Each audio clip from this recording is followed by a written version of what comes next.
পোস্টের মধ্যে লেখা আছে সুন্নি মহাসম্মেলন। কতটা বুঝবার চেষ্টা করবেন।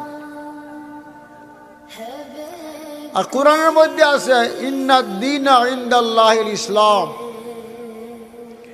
আল্লাহ বলেন আল্লাহর কাছে ইসলাম ধর্ম মনোনীত ধর্ম। এই জন্য আমরা নাম হইল মুসলমান।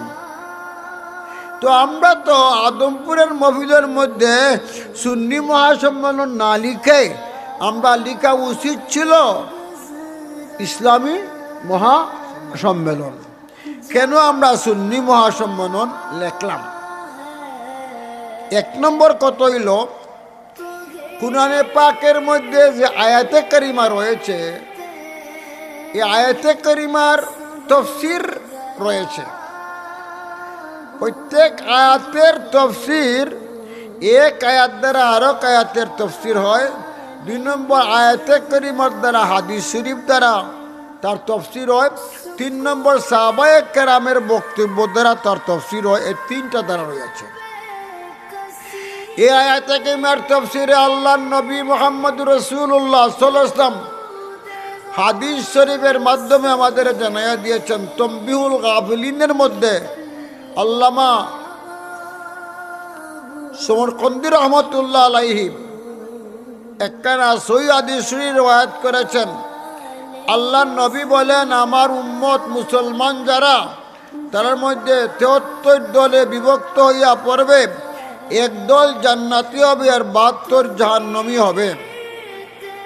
সাহাবায়ে কেরামগণ আরজি পেশ করলেন কে ইয়া রাসূলুল্লাহ, যারা জান্নাতি হবে তারা কারা? আল্লাহর নবী বললেন, হুম আহলুস সুন্নতে ওয়াল জামাআহ। মুসলমানদের মধ্যে যারা একটি মাত্র দল, যারা আহলে সুন্নাত ওয়াল জামাত, তারা হইব জান্নাতি দল। আর বাকি 72 দল জাহান্নামী হবে। অনেক দিন জাহান্নামে জ্বলিয়া ইমান যদি থাকে তাহলে একদিন জান্নাতে আসবে, নয়তো আর ইমান না থাকলে চির জাহান্নামেই থাকবে। সেই প্রেক্ষাপটে আমরা ইসলামী সম্মেলন না লেখে কি লিখলাম? সুন্নি মহাসম্মেলন। তিরমিজির হাদিসের মধ্যে আছে আল্লাহ নবী বলে, আমার উম্মতের মধ্যে 73 দল হবে। এক দল জান্নাতি, 72 দল জাহান্নামী।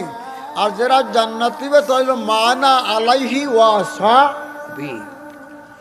তো আসল আহলে সুন্নাত ওয়াল জামাতের আকীদা হইল যে আকীদা আল্লাহর নবী যে আকীদা প্রচার করিয়া গেছেন, নবীর যে আকীদা ছিল আর সাহাবায়ে কেরামের যে আকীদা ছিল, এই আকীদা মতো যারা চলে তার নাম হইল আহলে সুন্নাত ওয়াল জামাত।